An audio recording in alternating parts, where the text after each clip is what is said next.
Hello everyone, welcome to the YouTube channel of Hopes and Dreams Universal School.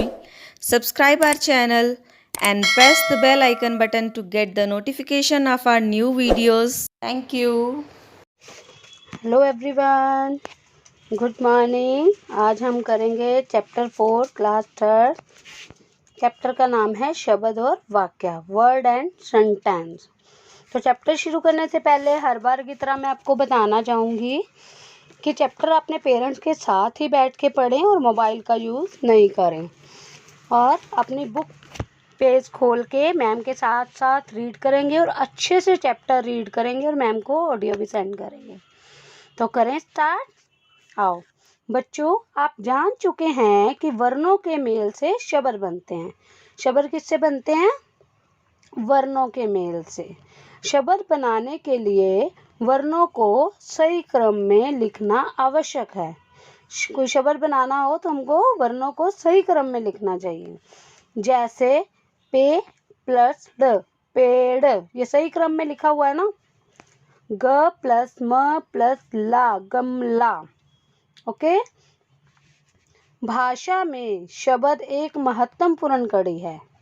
भाषा में शब्द एक महत्वपूर्ण कड़ी है जिनका निर्माण ध्वनियों के सार्थक मेल से होता है। जैसे प अ, आपको पहले मैंने बताया हुआ है ना, जो अ है उसकी कोई मात्रा नहीं होती, पर वो व्यंजन जो भी होते हैं उनके साथ लगता है हर व्यंजन के। प अ ह आ ड़ आ। अब प्लस का साइन है, इसको जोड़ के पढ़ें। प हा ड़, पहाड़। न प्लस अ प्लस ल प्लस अ, तो क्या बन गया ये? यस, नल। यहाँ ये ध्यान देने की बात है कि ध्वनियों के प्रत्येक मेल को शब्द नहीं कहा जा सकता। हर एक मेल को शब्द नहीं कहा जा सकता। जैसे ये देखो, अब नल का उल्टा लिखा हुआ है, ल अ न अ, इसका कोई मीनिंग नहीं बन रहा ना। हमने तो न अ ल अ नल लिखा है, जहाँ उल्टा लिख दिया इन्होंने, ल अ न अ नल, तो ये कोई शब्द नहीं बनता। यही ध्वनियों के मेल को शब्द की श्रेणी में नहीं रखा जा सकता।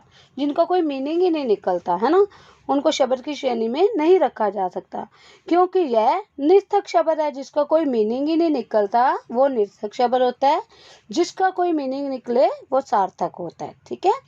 इन्हीं ध्वनियों को सही क्रम में रखने पर नल शब्द बनता है। वो उल्टा लिखा हुआ था ना, अगर हम इन्हीं श्रेणियों को सही क्रम में रखेंगे तो क्या शब्द बन जाएगा? नल। इसी प्रकार हम कह सकते हैं कि शब्द के दो भेद होते हैं। कितने भेद होते हैं शब्द के? दो। कौन कौन से? सार्थक शब्द और निर्थक शब्द। ठीक है। ध्वनियों का सार्थक मेल जिसका कोई निश्चित अर्थ होता है वह क्या कहलाता है? शब्द कहलाता है। ये आपके बुक में क्वेश्चन भी है, उसका आंसर है ये। ध्वनियों का सार्थक मेल जिसका कोई निश्चित अर्थ होता है वो क्या कहलाता है?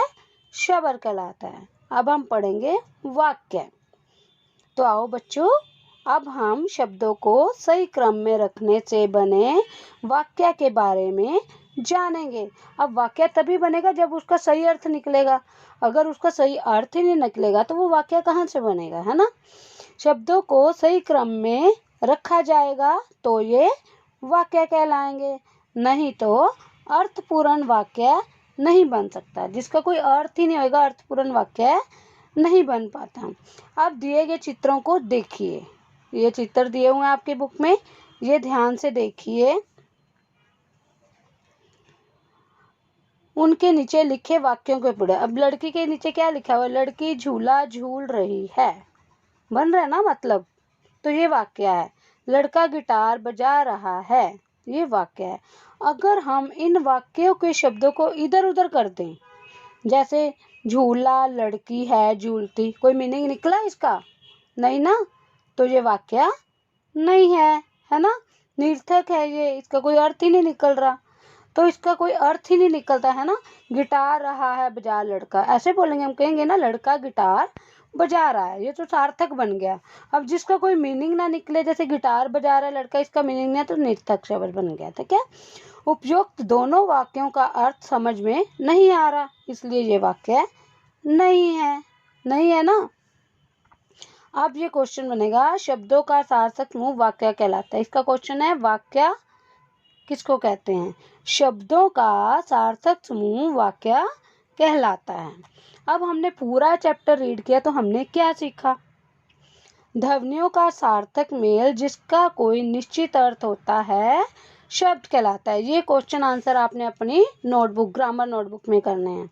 इसका क्वेश्चन क्या बनेगा? शब्द किसे कहते हैं? आपने क्या लिखना है? ध्वनियों का सार्थक मेल जिसका कोई निश्चित अर्थ होता है शब्द कहलाता है।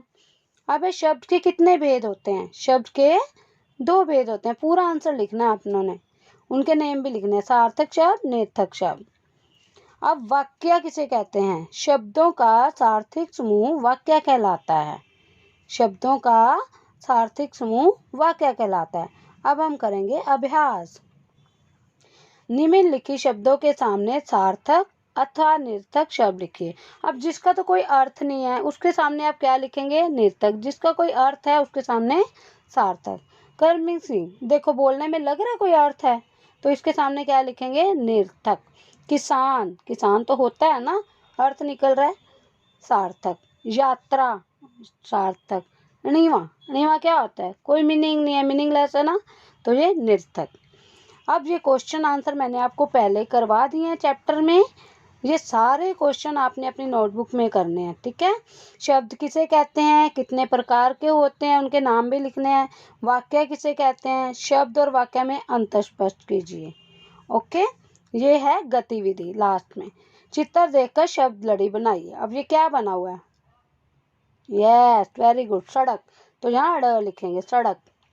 कलम, महल, लड़का, कार, रस्सी, ठीक है। ये आप अपनी बुक में अच्छे से चैप्टर मैम के साथ रीड करेंगे, अपने आप एक्सरसाइज भी करेंगे और बुक में वर्क भी करेंगे। और जो जो क्वेश्चन है आप अपने कमेंट में ज़रूर लिखेंगे। शब्द किसे कहते हैं, वाक्य किसे कहते हैं, और लाइक करेंगे। Okay, thank you so much.